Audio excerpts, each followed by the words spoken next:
Hey there. Welcome to the next episode of Chris Cast, starring Chris Abraham and Google Home. Hey Google, how are you today? I'm doing great now that I'm chatting with you. How about yourself? I'm great. This is season 2, episode 6, and I know that for a fact because I was so crazy about sorting out whether or not the last episode was episode 5. So, this is episode 6, and the topic is extremely controversial. So, gird your loins, man. And it is this. The January 6th invasion of the state capitol might be our generation, well, 9/11 was my generation's 9/11, might be the millennial and Generation Z's 9/11. However, the sum effect of each event is going to completely be different. So while January 6, 2021 might be the 9/11 of this generation, it is not the 9/11 in the way that 9/11 brought all Americans together, and January 6 is tearing us apart, Lisa! It's tearing us apart! It's tearing us apart, Lisa! Hey, Google, what's the quote from The Room tearing us apart? On the website RottenTomatoes.com, they say, "I'm fed up with this world. Johnny, you're tearing me apart, Lisa." So, this new 9/11, January 6, 2021, is tearing us apart, Lisa! I'll be right back after this break.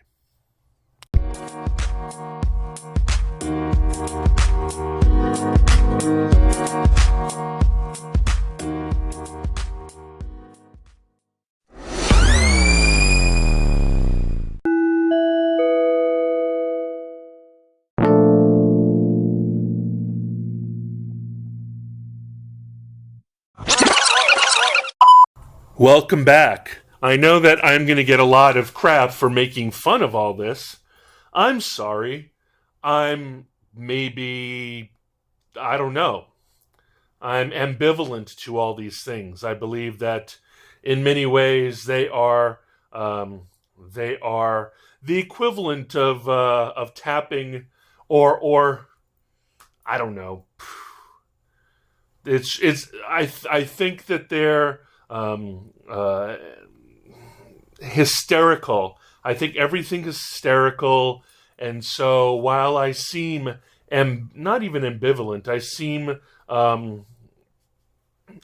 immune to 9/11 and January 6, 2021. Maybe that gives me the kind of detachment that is required to kind of look at it with more sane eyes. However, I just might be a crazy person. So you're welcome to make either and both choices. Nobody's ever thought of me as sane, if that makes you feel any better. And I think that's my superpower.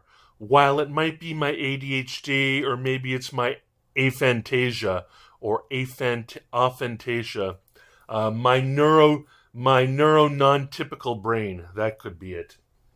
Or the fact that I've become officially an old codger by hitting the age of 50, which is when the AARP allows you to formally become a member, and all of those semi-moderated communities allow people like me to then buy condos in them now because they are only open for people 50 and above. But my name's Chris Abraham, Season 2, Episode 6 of Chris Cast. Today we're talking about maybe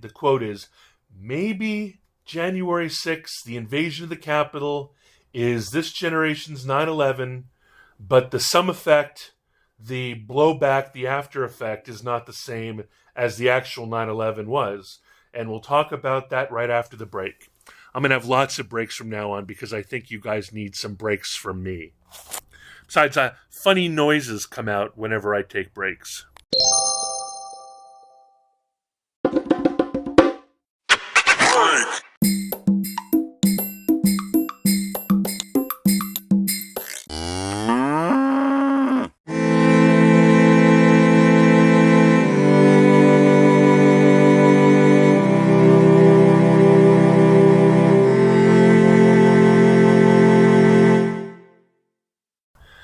Hey there, Season 2, Episode 6, Chris Cast. My name's Chris Abraham.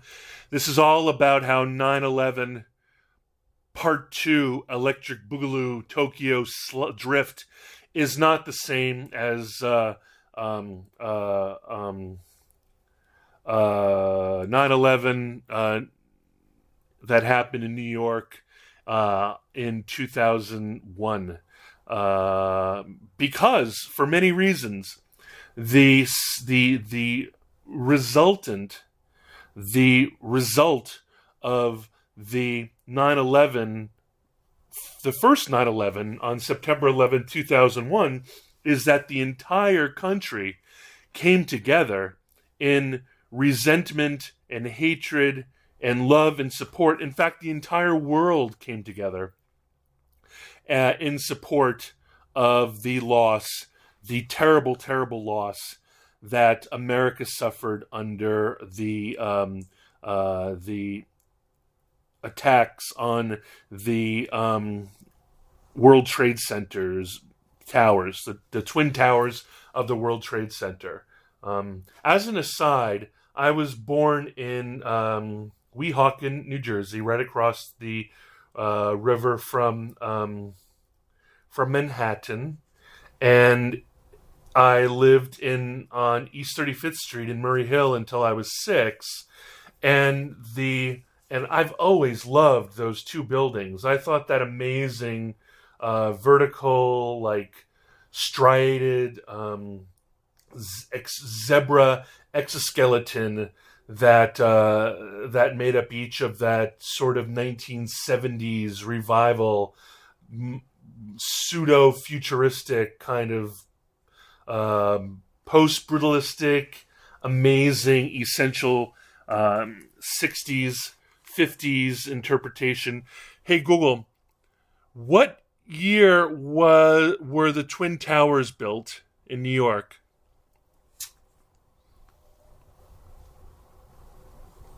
Construction for One World Trade Center started in the 27th Hey, Google, of April. When did the actual Twin Towers, when were they built in New York? According to Wikipedia, the original World Trade Center was a large complex of 7 buildings in the financial district of Lower Manhattan, New York City, United States. It opened on April 4, 1973, and was destroyed in 2001 during the September 11th attacks. So there were 7 buildings, including WTC 7 won't go away. Hey, Google, when were the Twin Towers built? Construction for One World Trade Hey, Center Google, started. when in the 70s was the original Twin Towers built? According to Wikipedia, the original World Trade Center was a large complex of 7 buildings in the financial district of Lower Manhattan. One World Trade Center is 1,776 feet tall. Oh well, whatever. They are obsessed with they're obsessed with the future, not the past. If the past is erased, then we only have the future to consume and enjoy. Ceci n'est pas double.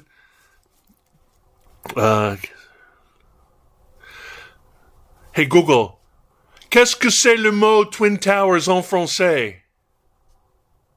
In French, that's tour jumelle, qu'est-ce que c'est la mode?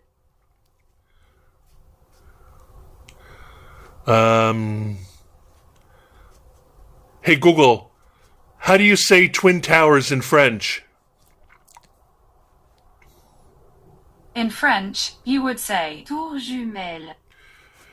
Ceci n'est pas ta jumelle.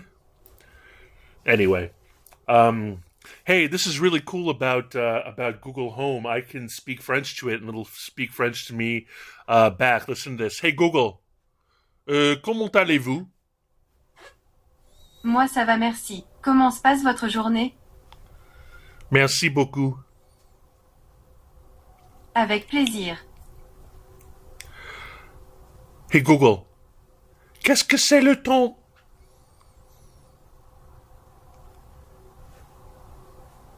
En ce moment à Arlington, il fait 47 degrés avec du soleil. Selon les prévisions, le ciel sera dégagé aujourd'hui avec une température maximale prévue à 49 degrés et une température minimale à 26 degrés. Hey Google, où est le bibliothèque? J'ai trouvé quelques établissements de type bibliothèque, pas loin. Hey Google, qu'est-ce que c'est mon mot? Sorry, I don't know how to help with that. Here are other things you can try. Hey Google, qu'est-ce que c'est mon nom? Vous vous appelez Chris. Anyway, so funny. Cleese, I love it. Anyway, so back to this. I think I'm going to need to take a break because I really got off the rails on this, even though I enjoyed it immensely.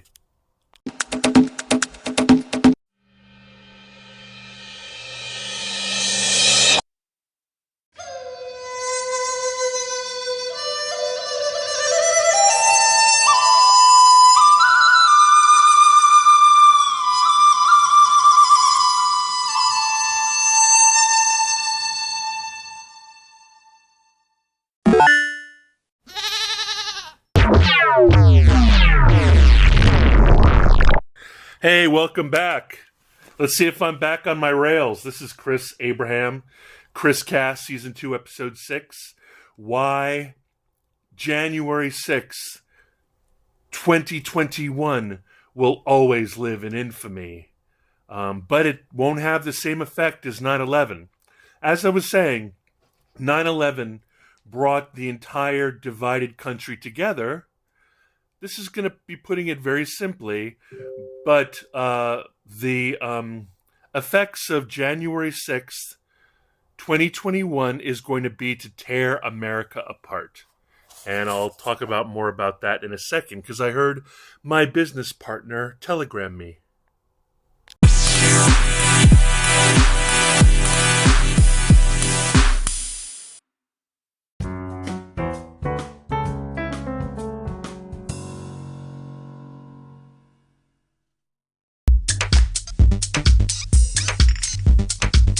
Hey, I'm back. I don't know where I left off because I wandered away for a while. This is Chris Cast, Season 2, Episode 6. You're tearing me apart, Lisa! About January 6, 2021. There are two completely separate narratives. You might be more familiar with the mainstream narrative, which is a group of Nazis invaded the hallowed halls of the Capitol and tried to kill, assassinate, or enslave or kidnap the members of Congress, and none of that happened.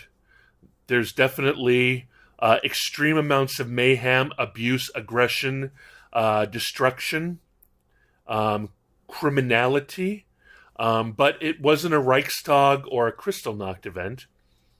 And considering that this was an event that was meant to send as many supporters of Trump to Congress, and that there were, I don't know, were there 100,000? I don't know. The narrative is that this was an attempt to take over the democratic system, to destroy democracy, to destroy the Constitution, to assassinate Mike Pence, and to assassinate Nancy Pelosi, I guess, and maybe AOC and the Squad. None of these things happened, but the specter of the potential of them happening is extremely present in the imaginations of Americans right now. And even so, even with the perfect coup d'état, the perfect image of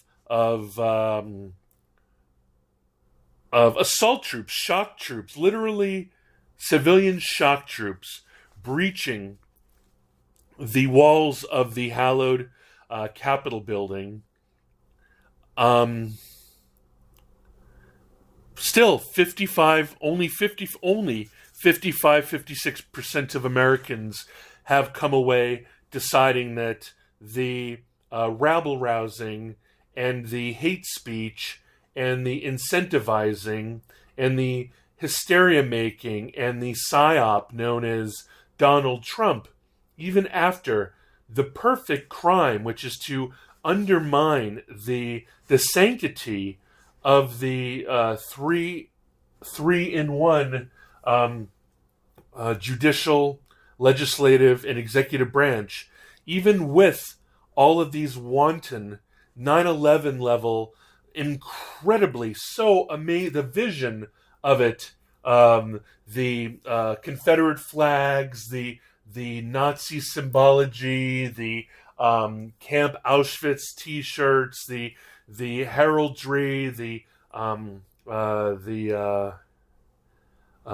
noose on the end of at the end of a gallows, planted on the lawn, the fact that the white cops were in cahoots, the fact that this proves that Nazis and the men in blue are in cahoots, and that the perfect opportunity to paint everyone who's ever cast a ballot R instead of D, the painting of them is as literally everybody who went down there is defined now, and anybody who talks about it, and anybody who supported it, and anybody who can be netted into it is in fact now a domestic terrorist. Now, this is a lot of people. Let's assume that 80 million people is 55%, and 75 million people is 44%, 45%, right? That's still 75 million people who have not been brought to the fold. They haven't been wooed to the fold. They haven't been shamed to the fold. I remember in the reporting right after the event occurred and during it, Anderson Cooper said, everybody who participated in this, we should shame them. I think that they're so low on the totem pole that they are such deplorables, that they're such the class of people who work with their hands and own their own trucks and are just numbers and paychecks and so forth without any power at all. In many ways, pawns, their value, on the chessboard, in a gambit, they can take down the king and queen for sure, but their value, each of them, is very low. I don't know what I'm talking about because the total of what I know about chess I saw on the Netflix show The Queen's Gambit. But my point is that there's going to be very little ability to shame. I mean, we live in a post-shame society. Trump proves that. We're not shamed by norms. Nobody's shamed at all. Nobody's shamed at all by anything. I mean, we've had too many economic collapses, right? Nobody's shamed anymore about divorce. Nobody's shamed anymore about being born out of wedlock. Nobody's shamed anymore about having a single mother. Nobody's shamed anymore by bankruptcy. Nobody's shamed anymore by being drummed out of the Corps, so to speak. Nobody's shamed anymore about being fired. Nobody's shamed anymore about losing their home. Nobody's shamed anymore about not keeping up with their rent or their mortgage. Nobody's shamed anymore by being too much in debt. Nobody's shamed anymore by being in arrears by the tax man. Nobody's ashamed anymore, etc., etc., etc. So there is zero shame authority anymore, and ergo, defiance is so much easier now, because what's the worst that's going to happen? And then, since 2007, when Twitter and Facebook came to the public fore, 2006, 2007, everybody has been slut-shamed. They've been nudes have been posted of them. They've been bullied online. There's been revenge porn. There's been online reputation attacks. There's been all kinds of things. And Trump was in many ways a manifestation of the monster that's created as a direct result of that inability to be shamed anymore, because Trump is, by definition, the most shameless human being ever to be born. I mean, he's more shameless than Simon Bolivar. He's more shameless than Napoleon Bonaparte. He's more shameless than Adolf Hitler. He's more shameless than Pol Pot. He's definitely more shameless than Stalin or Marx. I mean, all of these people cared about their immortality. They were addicted to making sure that the world perceived them as noble. I don't think that Trump has a thin skin. I mean, nobody's mentioned the fact that he's gotten really skinny. Like, he's not Fat Trump anymore, and nobody ever says a nice thing about him, and I'm not going to add to that. I believe he's the most bombastic windbag in the entire world. And if I were at a table with him and he behaved like he does in public, I would stand up in a harumph and leave. But I'm told that he's a complete mensch when it comes to a personal relationship with him, just in the same way that George W. Bush was a complete mensch, and Ronald Reagan was a complete mensch, and all the American monsters. When you know them personally, they're so charming and fabulous and smart and all this memory and stuff. But I think they're monsters. The only person that I love is Jimmy Carter, who I got to shake hands with on a Delta flight. So I still haven't washed my hands, I'm sorry to say. But yeah, so back on track. Shamelessness can't be used as a weapon against the deplorables anymore. They've clutched more to their Bibles. They've clutched more to their guns. Just over the pandemic, all ammunition has been bought out, and over 2 million additional guns have been purchased, most of whom were purchased for the first time. As America evolves, it's not evolving towards enlightenment. It's not evolving towards Western imperialism. It's not going Western supremacy. It's going white supremacy. It's not going Western enlightenment. It's going tribal and primitive. And by primitive, I mean primitive church. I mean, I don't have any new. I mean, Catholic churches are doing fine, but my amazing Episcopal churches, the Episcopal churches are doing terrible. The thinking man Catholicism isn't getting a lot of new play. I mean, we have to fight with the Universalist Unitarian Universalist Church. We have to compete with the agnostics, we have to compete with the same 12-step meetings that are happening in our basements. So Let me get back to how it's tearing us apart, Lisa, right after this break. Thanks for being here.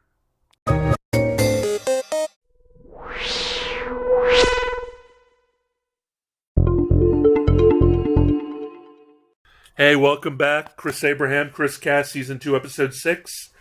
This is 9/11/2, Electric Boogaloo, Tokyo Drift. January 6th, 2021. A day that will live in infamy, because it's literally Pearl Harbor and D-Day and the bombing of Tokyo, and it's the Battle of the Bulge and the Iwo Jima and 9/11, and it's also Pearl Harbor, like I said, and it's Kristallnacht, and it's definitely literally the Reichstag, even though that was a false flag in order to develop unity behind Nazism, not against it. Anyway, so that's why it's going to break us apart. The gambit didn't work. The gambit didn't draw anybody over to the other side. Nobody, maybe 5%, of all Americans, making it 55% of all Americans, looked at this event and said, and I would just say 5% said, arrête, je ne l'aime pas ça, But, je déteste ça. Je la déteste. Bleh. No. This is breaking us asunder. This is actually just making like I said, the deplorables are clutching harder to their Bibles. I'm a man of faith, so I can say that. Clutching harder to their guns. I'm a gun owner, so I can say that. And doubling down and tripling down. I don't know what's going to happen, but it's going to be worse. And any attempts to shame or coerce, I don't even think that blanket making everybody who's white and makes less than $50,000 a year an enemy of the state is going to work. And what's even worse, you want to hear what's even worse? Wait till after the break.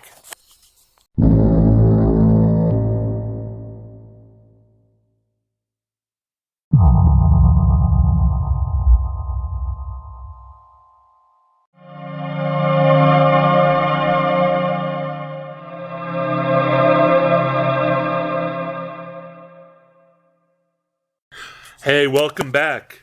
Chris Abraham, Season 2, Episode 6. 9/11/2, Electric Boogaloo, Tokyo Slide, Tokyo Drift. What's even worse? Guess what's even worse? There's moles everywhere, right? There's moles everywhere. As we have seen, there's cops that are in cahoots. There are vets who are in cahoots. There are first responders that are in cahoots. There are firemen that are in cahoots. There's active duty, generally non-com. But there's still, I know lots of retired and active, generally below colonel, generally below full bird, because then it gets political.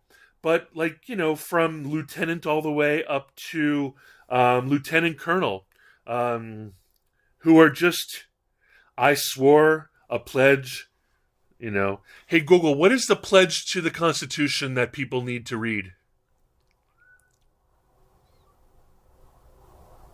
On the website ushistory.org, they say, I pledge allegiance to my flag. Hey, and Google, the Republic. What is the pledge to the Constitution that soldiers need to read?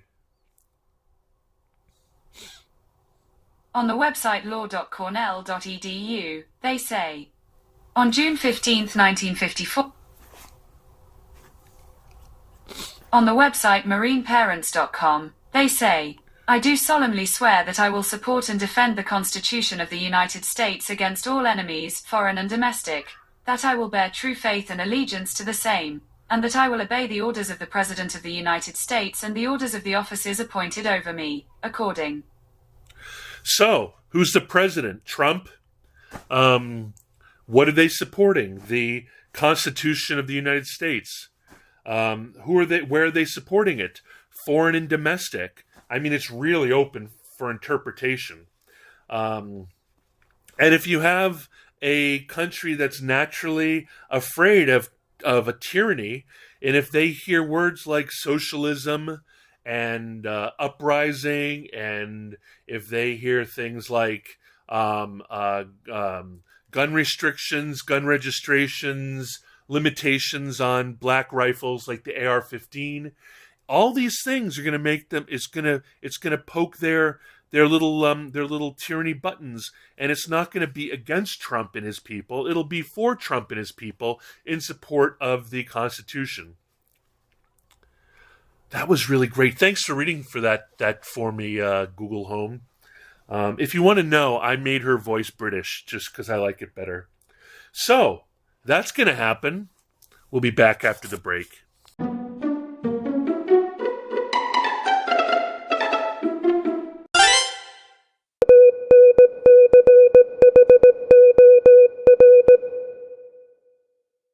Hey.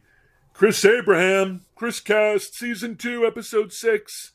I don't know. I don't have much more to do except the fact that this is not going to do what people wanted it to do. It's not going to bring America together. It's just going to tear us apart, Lisa. And if you don't know the reference, that is from the best, worst movie in history. Thanks to MT for turning me on to it. It's called The Room. Hey, Google, who's the cast of the movie The Room?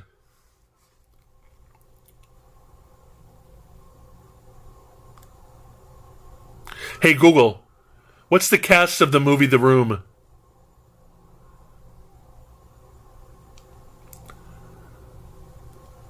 Hey, Google. Alexa, Volume 10. I'm flattered, but that's not me. I'm your Google Assistant. What can I do for you? Nothing. Sure. Let's move on. Alexa, Volume 10.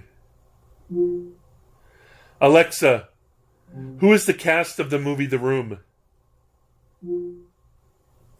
The cast of Room includes Brie Larson, Jacob Tremblay, Sean Bridgers, Wendy Crewson, Sandy McMaster, Matt Gordon, and Amanda Brugel. Yeah, that's not the right movie. I don't know what the name of the movie is. Anyway, I thought it was The Room. It's going to break us apart because what it's going to do is it's going to make... Hey, Google, what is the definition of confirmation bias?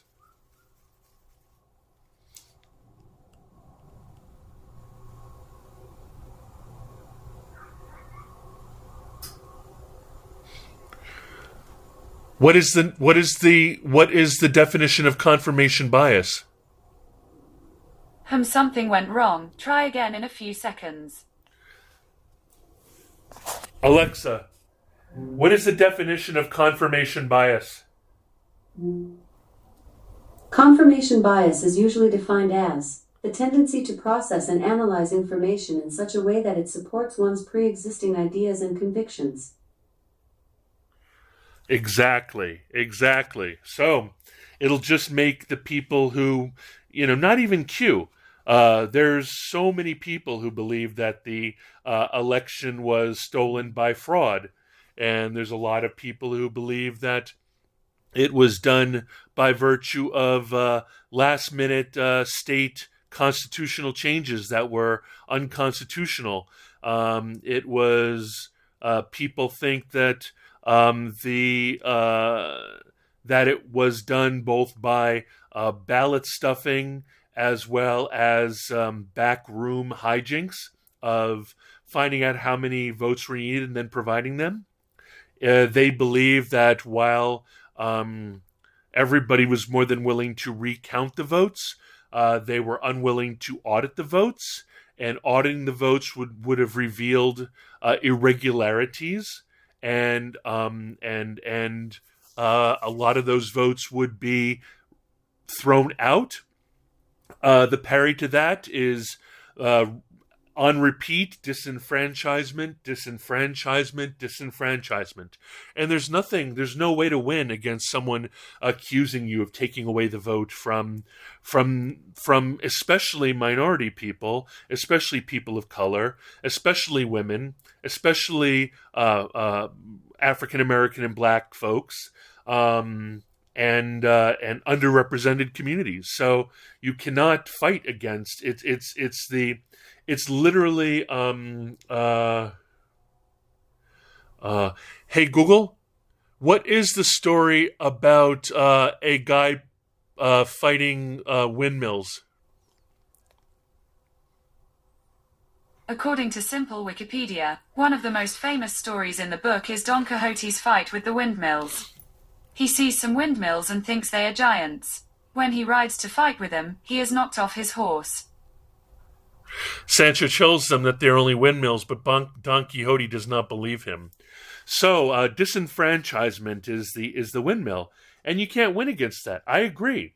I agree that America has every democracy has a terrible track record, and I'm not making comparisons like that. America has a terrible track record with that. I mean, from the poll tax to only landowners can vote, to only men can vote, white men, to everything else. I mean, it's just an appalling history of slavery, of oppression of women, even of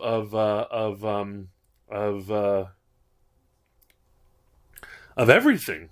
Just the worst track record ever. I will not fight you for that. I do not believe remotely in American exceptionalism.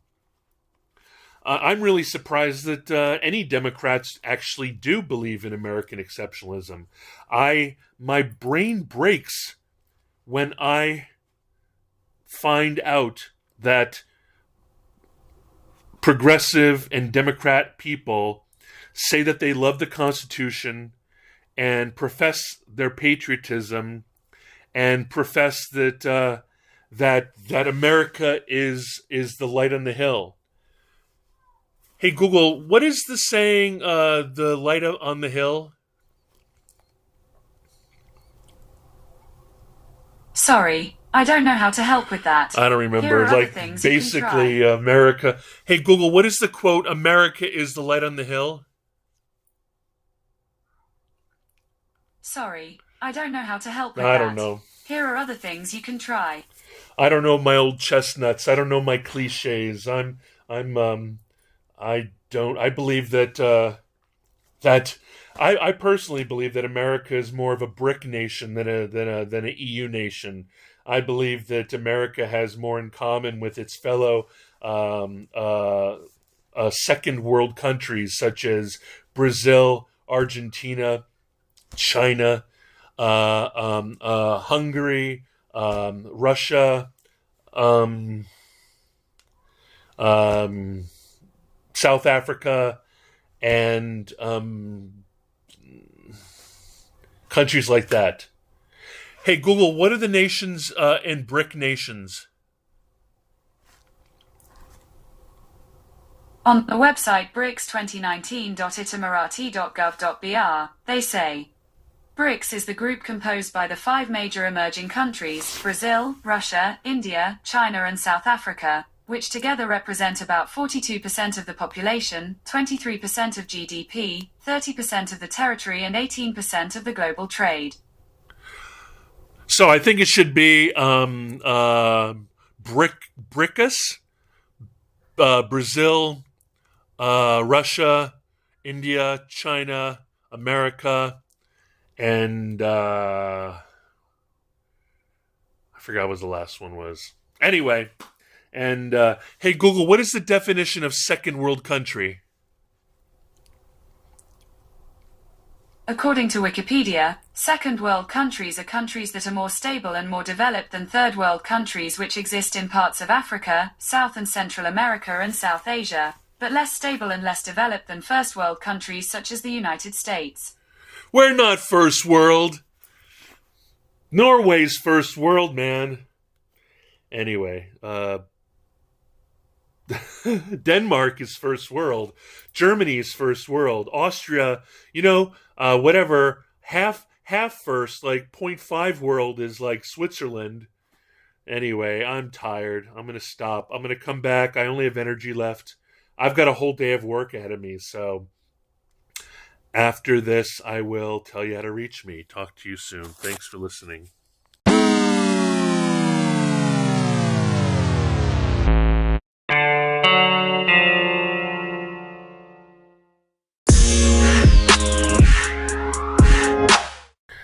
Welcome back, welcome back, welcome back.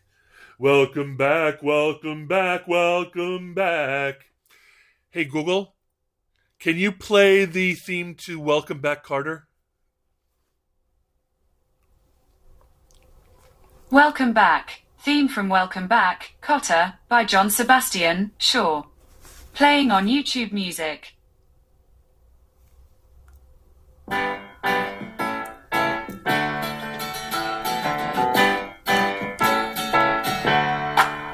Welcome back. Your dreams were your ticket out. Welcome back to that same old place that you laughed about. Well, the names have all changed since you hung around, but those dreams have remained and they've turned around. Who'd have thought they'd lead ya? Who'd have thought they'd lead ya? Back here where we need ya.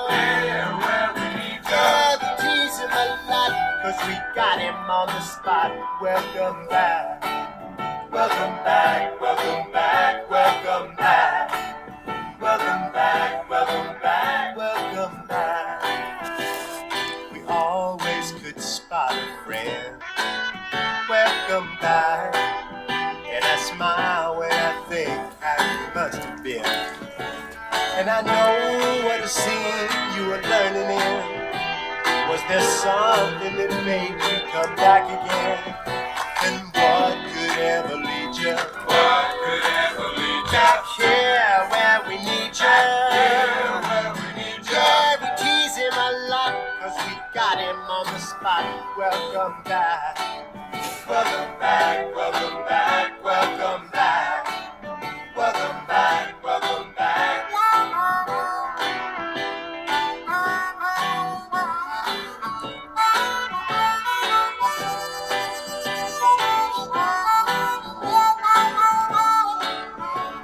And I know what a scene you were learning in. Was there something that made you come back again?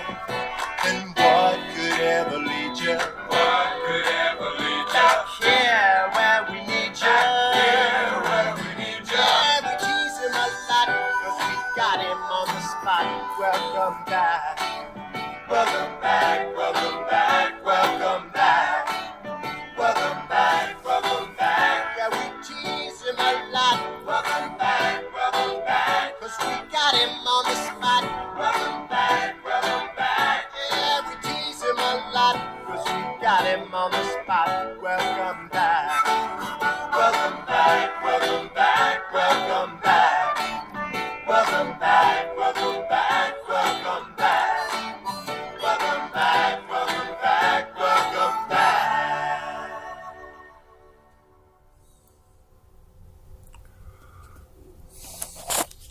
I'll be right back after this message.